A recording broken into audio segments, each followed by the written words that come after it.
Il se passe quelque chose dans nos assiettes, quelque chose de silencieux, mais aux conséquences immenses. Aujourd'hui, on se penche sur ce qu'on appelle le grand déclin nutritionnel, ou comment nos aliments ont perdu petit à petit leur valeur nutritive. On pourrait se poser une question toute simple. Est-ce que la nourriture qu'on mange aujourd'hui est la même que celle de nos grands-parents ?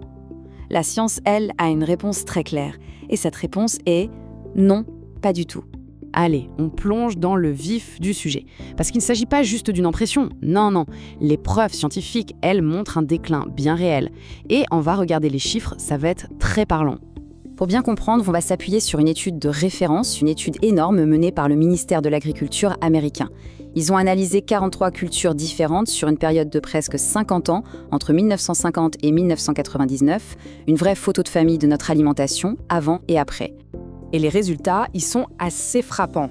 Prenez le calcium par exemple, qui est super important pour nos os.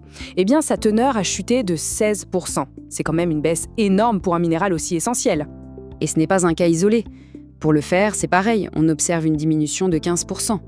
On commence à voir une tendance qui se dessine et elle n'est pas très rassurante. Et ça continue. Pour la vitamine C, la chute est encore plus brutale, moins 20%. 1/5 de la vitamine C qui s'est évaporée en quelque sorte. Et même les protéines, vous savez, les briques de notre corps, elles aussi ont pris un coup, avec une baisse de 6%. Le message des données est vraiment sans équivoque. Nos aliments sont devenus moins riches. Bon, la question qu'on se pose tous maintenant, c'est pourquoi ? Comment est-ce qu'on en est arrivé là ? Comment expliquer cette dégradation de la qualité de notre nourriture ? L'explication principale des scientifiques a un nom, c'est l'effet de dilution. En fait, en sélectionnant des variétés qui poussent très vite et qui donnent de gros rendements, on a créé des plantes qui grandissent si vite qu'elles n'ont plus le temps d'aller puiser les minéraux dans le sol. Du coup, la même petite quantité de nutriments se retrouve diluée dans un fruit ou un légume beaucoup plus gros. Et ce qui est intéressant ici, c'est de voir le conflit d'intérêts. L'agriculture moderne, elle, a visé des objectifs purement économiques, que ça résiste aux maladies, que ce soit facile à transporter et que ce soit plus sucré pour plaire au plus grand nombre. Les conséquences directes ? Eh bien, moins de goût, moins de nutriments et beaucoup plus de fructose. Mais alors, tout ça, quel impact ça a sur notre santé au quotidien ? Parce que oui, les conséquences de ce grand changement, on peut les mesurer directement sur notre corps. Ça a donné naissance à un paradoxe assez fou, qu'on appelle la faim cachée. C'est un état où on consomme assez de calories, parfois même trop, mais où notre corps, lui, manque désespérément de vitamines et de minéraux essentiels. En gros, on a le ventre plein, mais nos cellules crient famine. Et les conséquences ? Tenez-vous bien. Selon une étude de l'Université de Caroline du Nord, un chiffre écrasant de 88% des adultes sont considérés comme métaboliquement en mauvaise santé. C'est énorme. Et c'est directement lié à cette consommation d'aliments pauvres en nutriments, mais très riches en fructose. Alors si on se projette un peu, si on regarde ce que ces tendances nous préparent pour l'avenir, le tableau qui se dessine est, disons-le, assez préoccupant. On estime que d'ici 2030, le coût mondial des maladies chroniques liées à ce qu'on mange va dépasser les 30 000 milliards de dollars. C'est une somme astronomique, un poids économique absolument colossal pour la société. Et si on ramène ça à l'échelle humaine, les prévisions sont encore plus parlantes. D'ici 2040, si rien ne bouge, 1 personne sur 3 pourrait souffrir de diabète ou de prédiabète.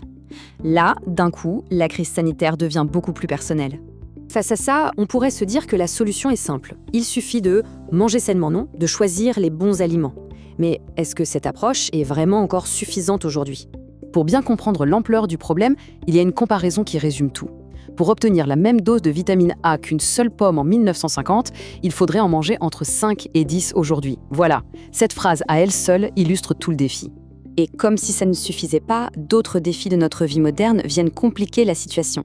Les pesticides peuvent abîmer notre microbiote intestinal, ce qui nous empêche de bien absorber les nutriments qu'on mange. Et le stress, lui, il grille nos réserves de minéraux beaucoup plus vite.